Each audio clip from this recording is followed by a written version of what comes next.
Hello everybody. When I asked all the teachers to read a bit of their favourite book or a bit of a book that they really liked or a whole book that they really liked, I went home and I thought, right, Mrs. Harpham, which book are you going to read? And I just couldn't decide. There were so many amazing books out there, fiction and non-fiction, big books, small books, information books, newspapers, so many things to read. And I just couldn't decide which book I wanted to read to you. So I had to think about which my favourite books were.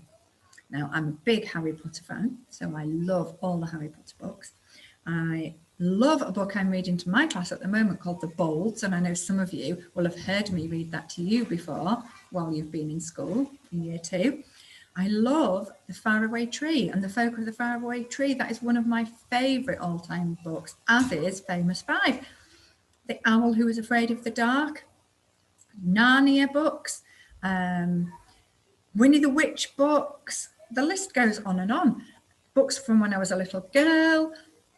There's so many stories and so many lovely books to read. I can't decide. So I then thought, I know a poem by an author that I really like. Now, you will know who she is. She's Julia Donaldson, and she wrote lots of books that you will have heard or read from being really little, like The Gruffalo, The Stick Man, The Smartest Giant in Town.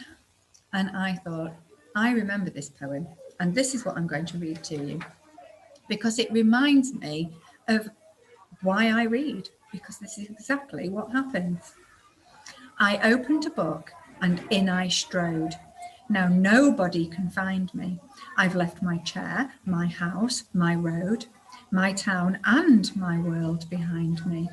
I'm wearing the cloak. I've slipped on the ring. I've swallowed the magic potion. I fought with a dragon, dined with a king, and dived into a bottomless ocean. I opened a book and made some friends. I shared their tears and laughter and followed their road with its bumps and bends to the happily ever after. I finished my book and out I came. The cloak can no longer hide me. My chair and my house are just the same, but I have a book inside me. Now, I love that poem. It gives me goosebumps when I read it, because that's what happens to me when I read a book.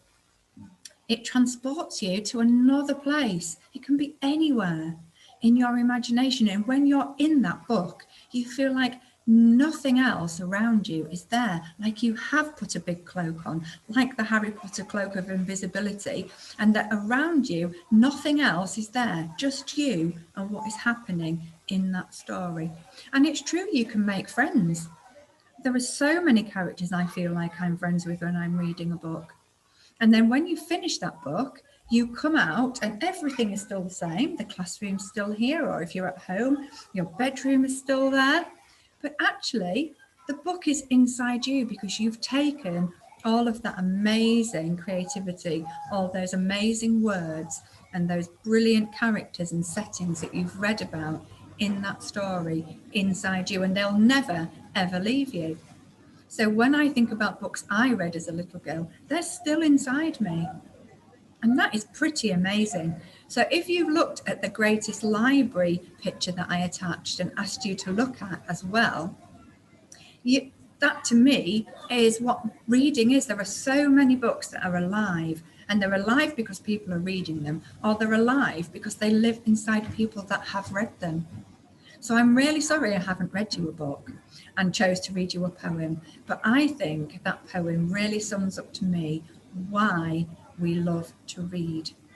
So I hope you get lots of reading of your favourite books done this week, and please, please share them.